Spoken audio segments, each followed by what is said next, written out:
Assalamualaikum warahmatullahi wabarakatuh. Halo, apa kabar teman-teman rollers?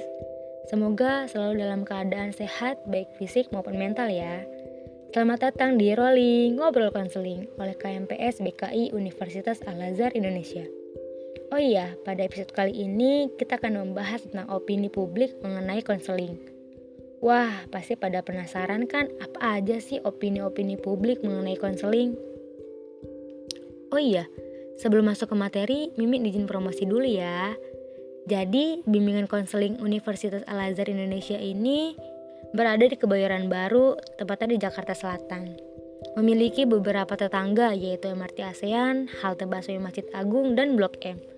Namun kenyataannya stigma di masyarakat masih banyak yang keliru soal BK ataupun BKI. Di BKI ini kita nggak hanya belajar tentang ilmu-ilmu konseling dan ilmu psikologi, tetapi juga disertai dengan ajaran agama Islam. Jadi bisa tahu deh teori-teori kontemporer dan teori Islam. Dijamin seru deh. Tersedia juga berbagai macam beasiswa loh. Yuk join ke program studi bimbingan konseling di Universitas Al-Azhar Indonesia ini.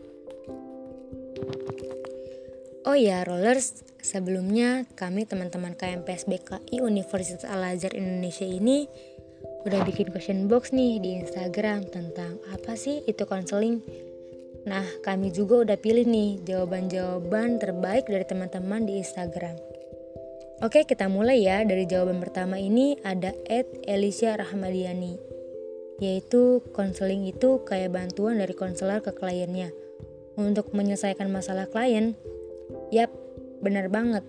Oh iya, konselor itu fasilitas dalam hubungan konseling, yang mana konseling ini merupakan proses pemberian bantuan yang dilakukan oleh seorang ahli kepada individu yang mengalami suatu masalah yang bermuara pada teratasinya masalah yang dihadapi klien. Semoga terjawab ya.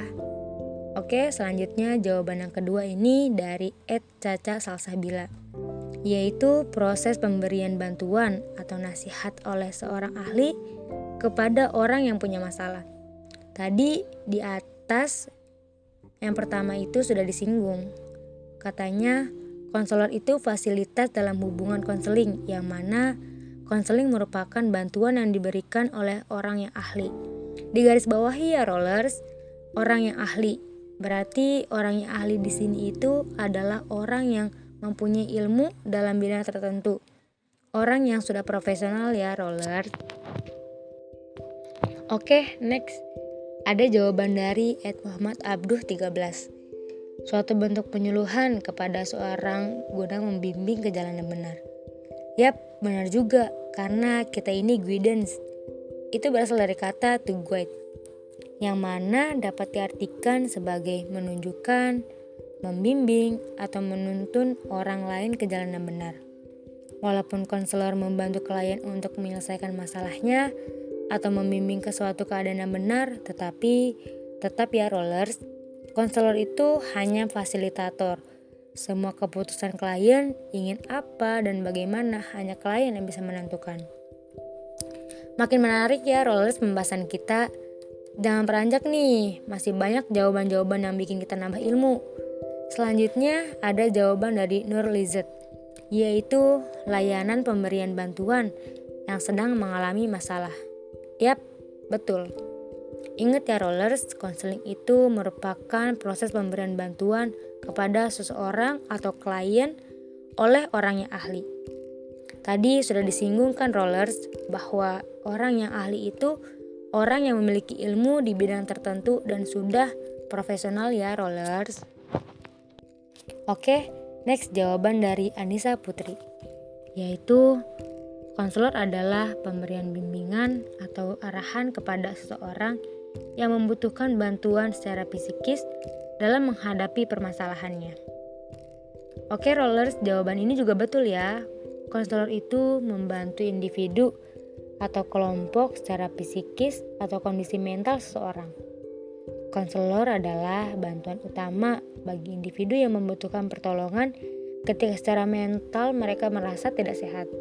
Namun, tenaga ahli yang bekerja dalam bidang helping relationship bukan hanya konselor ya. Ada psikolog dan ada psikiater juga.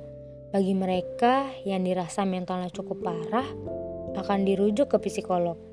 Dan mereka juga yang membutuhkan obat-obatan tertentu jelas akan dirujuk ke psikiater. Di mana psikiater ini pada dasarnya adalah dokter. Jadi psikiater berhak untuk memberikan obat-obatan tertentu. Jadi jelas ya Rollers, semoga terjawab. Wah, ternyata banyak juga ya yang sudah mengenal konselor. Walaupun jawabannya singkat, tapi itu adalah pengetahuan dasar loh. Ih, keren. Semoga tenaga ahli seperti konselor, psikolog, dan psikiater semakin dikenal luas ya. Khususnya untuk di Indonesia ini sendiri.